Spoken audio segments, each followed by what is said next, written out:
금리 인상 공포라. 갑자기 무슨 말일까요? 미국에서 일어난 이야기입니다.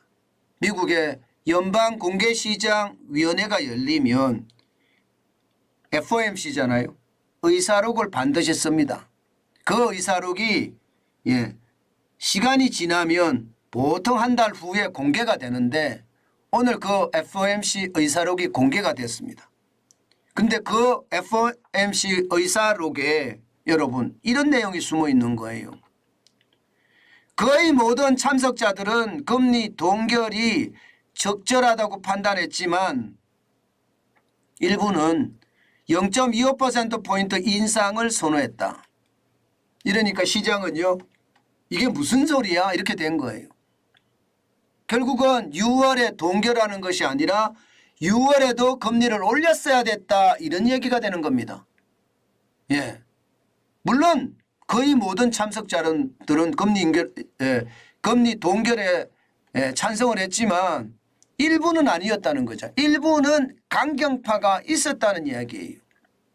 그렇게 되면 여러분 시장에서는요 5월에 금리가 0.25%포인트가 올라갈 수도 있었네 이렇게 생각할 수 있는 그런 상황이라는 뜻입니다.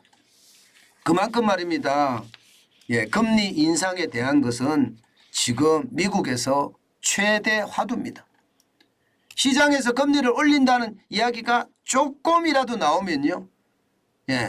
그만큼 확 움직입니다. 움직여요. 그도 그럴 것이 2022년 보시다시피 3월부터 금리를 올리기 시작했는데요. 2022년 2월까지만 하더라도 미국의 기준금리는 0.25%였습니다. 그러던 것이 지금 1년 한 3개월인가요? 1년 3개월 만에 지금 5%가 넘게 올랐거든요.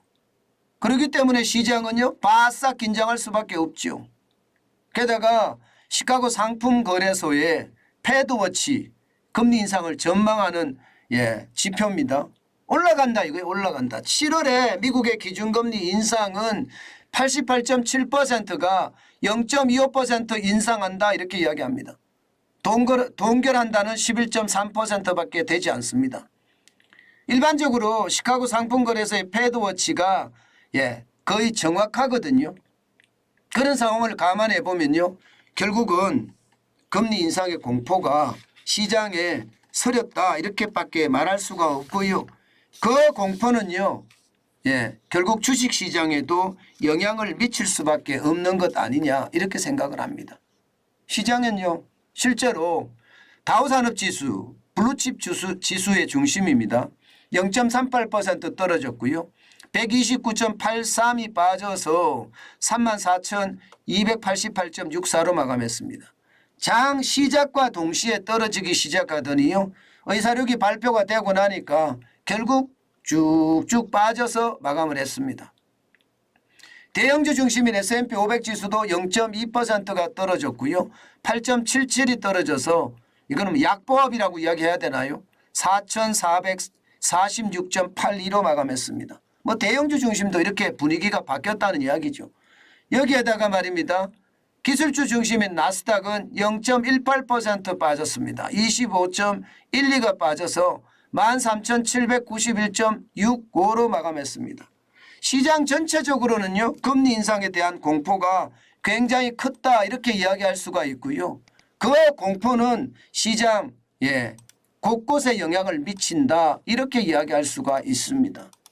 여러분 시장은요. 지금 그만큼 말입니다.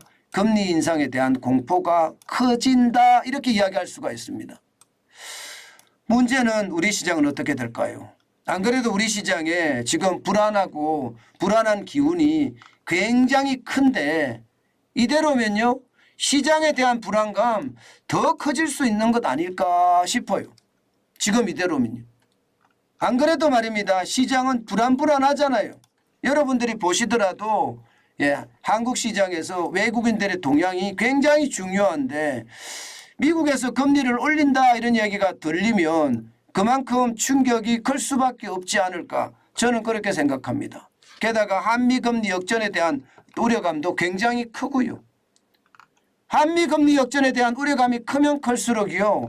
시장에 미치는 영향도 저는 장난이 아닐 거라고 판단합니다. 그만큼 여러분 주식시장의 투자 그 어느 때보다 조심하셔야 됩니다. 제가 여러분들에게 제가 3년 반 동안 정환진 TV를 운영하면서 여러분 제가 틀리는 거 보셨습니까? 예, 거의 말입니다. 시장을 제가 이야기할 때는요. 아마 여러분들도 보셨을 거예요. 거의 시장에 대한 흐름을 꿰차고 가는 것 아마 많이 보셨을 거예요. 지금 시장이 딱 그 순간입니다. 지금은 급하게 투자를 안 했으면 좋겠다 하는 게 저는 제 생각이에요. 지금 같을 때 말입니다.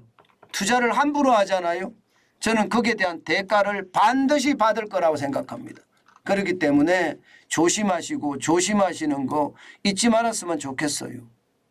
예, 저는 늘 그래요. 여러분들에게 말씀드릴 때 조심할 때는 한도 끝도 없이 조심해야 된다. 내 돈이에요. 내 돈. 남의 돈이 아닙니다. 내 돈이기 때문에 사라지면 그야말로 내가 고통을 겪는 거거든요. 때문에 시장은 진짜 조심하면서 시장을 봤으면 좋겠다. 그 말씀 제가 올립니다.